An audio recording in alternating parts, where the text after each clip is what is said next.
ನಮಸ್ಕಾರ. ಸಹಕಾರಿ ಟಿವಿಗೆ ಸ್ವಾಗತ. ಮೊದಲು ಮಾನವನಾಗು. ನಾನು ಎಚ್.ಎಸ್. ಸುಧೀಂದ್ರ ಕುಮಾರ್.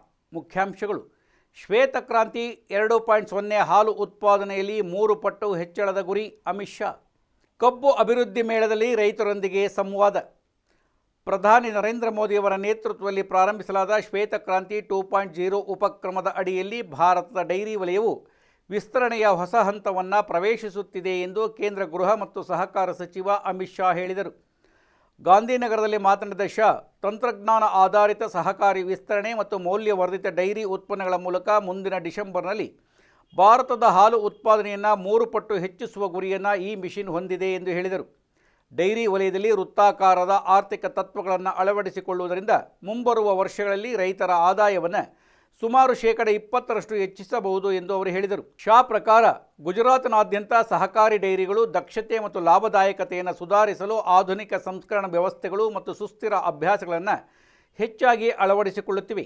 ನಾವೀನ್ಯತೆ, ತಂತ್ರಜ್ಞಾನ ಮತ್ತು ಸಹಕಾರಿ ಭಾಗವಹಿಸುವಿಕೆಯನ್ನು ಸಂಯೋಜಿಸುವ ಉಪಕ್ರಮಗಳು ಭಾರತವು ಜಾಗತಿಕ ಡೈರಿ ನಾಯಕನಾಗಿ ತನ್ನ ಸ್ಥಾನವನ್ನು ಬಲಪಡಿಸಲು ಸಹಾಯ ಮಾಡುತ್ತದೆ.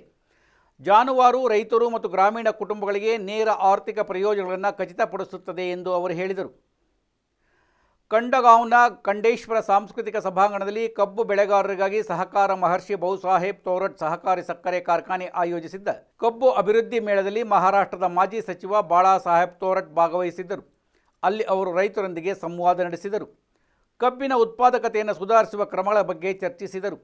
ಸಭೆಯನ್ನು ಉದ್ದೇಶಿಸಿ ಮಾತನಾಡಿದ ತೋರಟ್, ಸಕ್ಕರೆ ವಲಯವನ್ನು ಬಲಪಡಿಸುವಲ್ಲಿ ಮತ್ತು ರೈತರ ಆದಾಯವನ್ನು ಸುಧಾರಿಸುವಲ್ಲಿ ವೈಜ್ಞಾನಿಕ ಕೃಷಿ ಪದ್ಧತಿಗಳು, ಆಧುನಿಕ ತಂತ್ರಜ್ಞಾನ ಮತ್ತು ಯೋಜಿತ ಕೃಷಿಯ ಮಹತ್ವವನ್ನು ಎತ್ತಿ ತೋರಿಸಿದರು.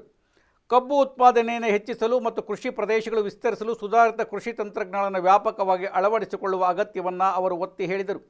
ಕಾರ್ಯಕ್ರಮದ ಸಮಯದಲ್ಲಿ ಡಾಕ್ಟರ್ ಅಶೋಕ್ ಕಡ್ಲಾಕ್ ಸೇರಿದಂತೆ ವಸಂತದಾದ ಸಕ್ಕರೆ ಸಂಸ್ಥೆಯ ವಿಜ್ಞಾನಿಗಳು, ಕೃಷಿ ಇಲಾಖೆಯ ಡಾಕ್ಟರ್ ಅಭಿನಂದನ್ ಪಾಟೀಲ್ ಅವರೊಂದಿಗೆ ಆಧುನಿಕ ಕಬ್ಬು ಕೃಷಿ ವಿಧಾನಗಳು, ವೈಜ್ಞಾನಿಕ ಬೆಳೆ ಯೋಜನೆ, ಸುಧಾರಿತ ತೋಟಗಾರಿಕೆ ತಂತ್ರಗಳು ಮತ್ತು ಇಳುವರಿಯನ್ನು ಹೆಚ್ಚಿಸುವ ತಂತ್ರಗಳ ಕುರಿತು ರೈತರಿಗೆ ಮಾರ್ಗದರ್ಶನ ನೀಡಿದರು. ಈ ಕಾರ್ಯಕ್ರಮದಲ್ಲಿ ರೈತರು, ಕೃಷಿ ತಜ್ಞರು ಮತ್ತು ಈ ಪ್ರದೇಶದ ಸಹಕಾರಿ ವಲಯದ ಪ್ರತಿನಿಧಿಗಳು ಭಾಗವಹಿಸಿದ್ದರು.